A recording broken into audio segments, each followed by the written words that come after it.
आज मंत्र बताता हूँ, लगातार काम करते रहिएगा। जीवन में कोई नेगेटिव करे तो नेगेटिव मत होना। याद रखना, भगवान ने किसी के घर में लड़की पैदा की है तो उसका हाथ थामने के लिए किसी न किसी घर में कोई लड़का पैदा हुआ है। भगवान ने किसी को चोंच दी है तो कहीं न कहीं उसके लिए चुगा जरूर दिया है। याद रखना, भगवान ने अगर हमें मुंह दिया है तो खाने का अनाज कहीं न कहीं तो होगा, बस चल के जाना होगा। भगवान ने जो चीज दी है उसका सॉल्यूशन हमेशा दिया हुआ है।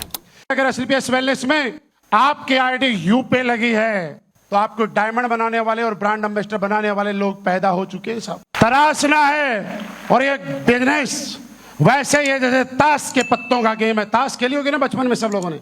पत्ते हर आदमी पलटता है, इक्का चाहता है इक्का, लेकिन क्या पहला ही पत्ता इक्का आता है? नो, लेकिन पहला पत्ता इक्का नहीं है इसका मतलब ये तो नहीं है कि इक्का नहीं होता। क्या 10 पत्तों में एक पत्ता इक्का आ सकता है कि नहीं आ सकता? लेकिन कोई गारंटी आ सकता है, लेकिन इक्का तो है। हो सकता है भगवान अगर आपकी परीक्षा ले रहा हो सकता है भगवान आपका टेस्ट ले रहा हो कि ये आदमी करोड़पति बनाने लायक है कि नहीं है। हो सकता है भगवान ये चेक कर रहा हो कि आदमी BMW चलाने लायक है कि नहीं है। हो सकता है भगवान ये चेक कर रहा हो कि मैं जो पैसा दूंगा इसको पचाने लायक है कि नहीं है। उसकी परीक्षा में एक बार पास हो जाना। जिस तरह से 48 पत्तों के बाद 4 इक्कों को आना पड़ता है, वैसे कुछ समय के बाद आपके नेटवर्क में डायमंड बनने वाले और डायमंड बनाने वाले लोगों की लाइन लगनी तय है। सर पत्ते पलटते रहना पड़ेगा, रुक मत जाना साहब। दूसरी बात, आपके बच्चे को जब आप आर्ट्स में पढ़ाई कराते हो तो ट्यूशन आर्ट्स वाले से पढ़ाई करवाते हो या कॉमर्स वाले से लगवाते हो? अगर कॉमर्स या साइंस ले रखी आपके बच्चे ने तो साइंस वाले टीचर से ट्यूशन लगाते हो या आर्ट्स वाले से? इतनी समझ तो सबको है। कभी किसी ने सोचा ऐसा कि मेरा बच्चा साइंस में और आर्ट्स वाले से ट्यूशन पढ़वा लेता हूं? ऐसी गलती करी किसी ने? मेरे दोस्त, फिर हम लोग गलती क्यों करते हैं? आपको कोई भी सलाह दे जाता है, कोई भी चलता फिरता आपके में ये बोलता था तेरे बस की बात नहीं है। अरे किसी को कैसे पता मेरे बस की बात नहीं है? मेरे बस की बात है या नहीं है सिर्फ मैं जानता हूं, इस दुनिया में मेरे अलावा कोई नहीं जानता।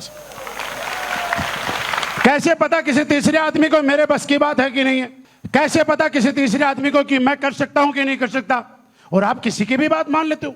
जिसकी बात मानते हो नेगेटिव करने आता है, उससे पूछना एक बात, तूने जीवन में ऐसा कोई काम किया कि मैं तेरी सलाह मानूं? और हम लोग ऐसे ऐसे लोगों की सलाह मान लेते हैं जिनके पैदा किए हुए बच्चों ने उनकी बात आज तक नहीं मानी। अरे हम ऐसे ऐसे लोगों की सलाह मान लेते हैं जिनके 7 फेरे लेके आई हुई बीबी ने उसकी बात नहीं मानी क्योंकि वो बात मानने लायक ही नहीं है। बच्चों ने उसको बात मानने लायक नहीं समझा, बीबी ने उसको बात मानने लायक नहीं समझा, और हरे घरे आदमी ने बोला तू डायमंड नहीं बन सकता। हाँ यार तू सही कह रहा है। किसी ने आके बोला, शुरू वाले ही बनते हैं। मैं आपसे सवाल करता हूं, बोल के जवाब देना सारे लोग। क्या लगता है आप जीवन में कभी दादा बनोगे कि नहीं बनोगे?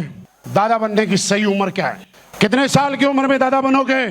कैसे कह सकते हो कि 60 में दादा बना जाता है? कई तो 70 में भी बनते, कई तो 50 में भी बनते, कई 45 साल में भी ये टारगेट पूरा कर लेते, कई लोग 55 में भी बनते।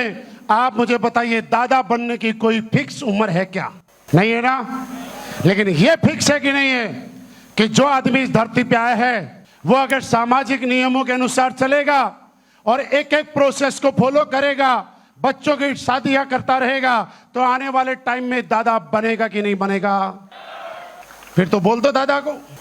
शुरू वाले बन के दादा, हमारे बस में बनने की बात कहां है?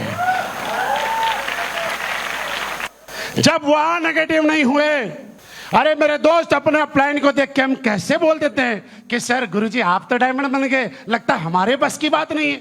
एक दिन में कोई दादा नहीं बनता, लेकिन एक न एक दिन तो दादा।